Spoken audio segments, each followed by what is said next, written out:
자, 이건태 의원 수고하셨습니다. 다음은 부산 서구 동구 출신의 국민의힘 곽규택 의원 나오셔서 5분 자유발언 해주시기 바랍니다. 인사 안 하고 올라옵니까?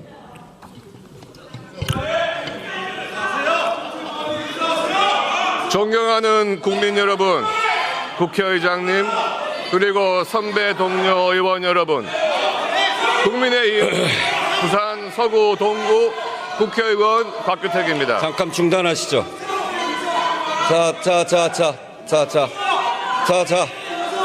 자, 조용히 하시죠.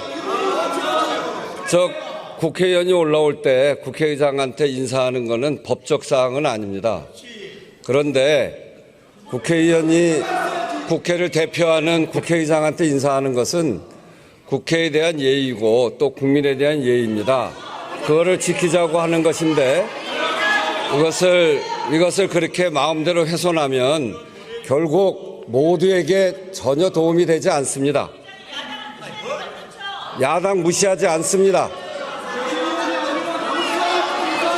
그래서 이게 자꾸 똑같은 논란을 계속하시는데 이렇게 하는 것은 본인의 인격이고 그리고 본인이 국회에 대해서 얼마나 함부로 하는지 이런 것을 드러내는 것입니다. 다시 인사하시면서 올라올 의향이 있으시면 그렇게 하시고 아니면 마음대로 하십시오.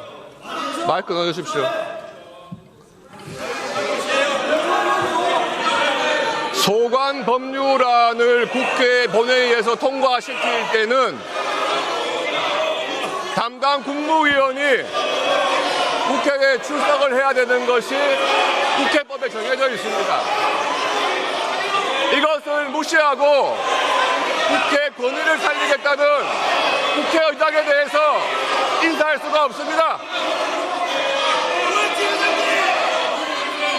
대장동 사건은 그야말로 시대의 권력형 특혜 비리 사건입니다.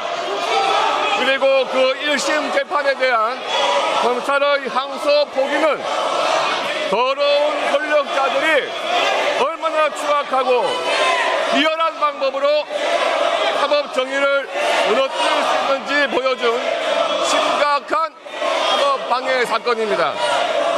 전체 지분의 93%를 가진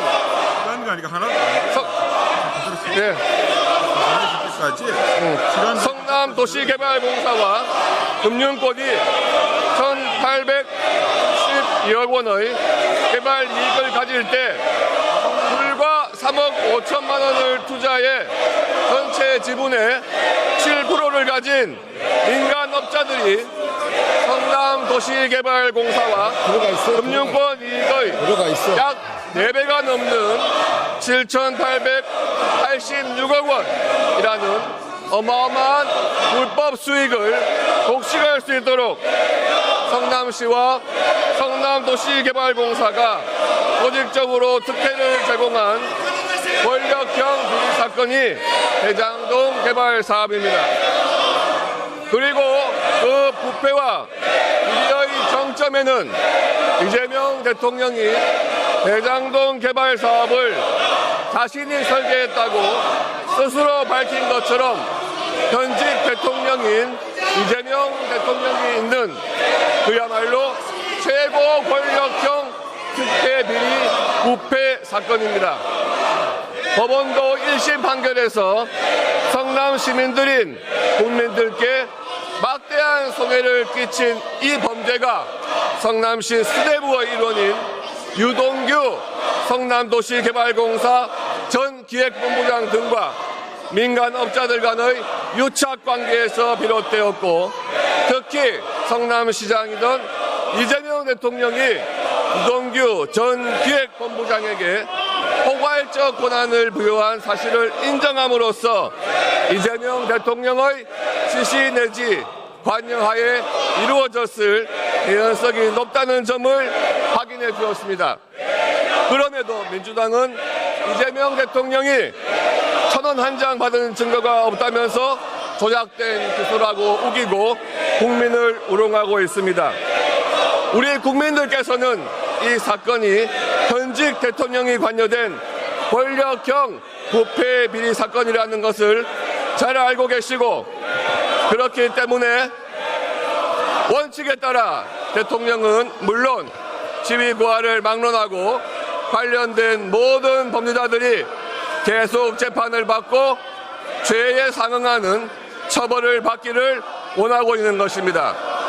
그런데 최근 검찰의 항소 포기는 이러한 사법 정의를 바라는 국민들의 염원을 짓밟는 유례를 찾을 수 없는 매우 심각한 국민 배반 사건입니다. 그리고 그 배반의 중심에는 대통령의 눈치를 살피지 않는 자와 그 기관은 그냥 두지 않겠다는 협박을 내포한 신중하게 처리하라는 겁박이자 불법의 지시를 서슴지 않는 법무부 장관이 있었습니다. 항소기간 7일간의 여혹, 그 시간 속에 대통령실, 법무부, 대검, 서울중앙지검에서 무슨 일이 있었습니까? 대통령과 그 눈치를 보는 부역자들, 정부 곳곳에서 압력하는 대통령의 전 변호인들이 무슨 일을 벌인 것인지 국민 앞에 명백히 진상을 밝혀야만 합니다.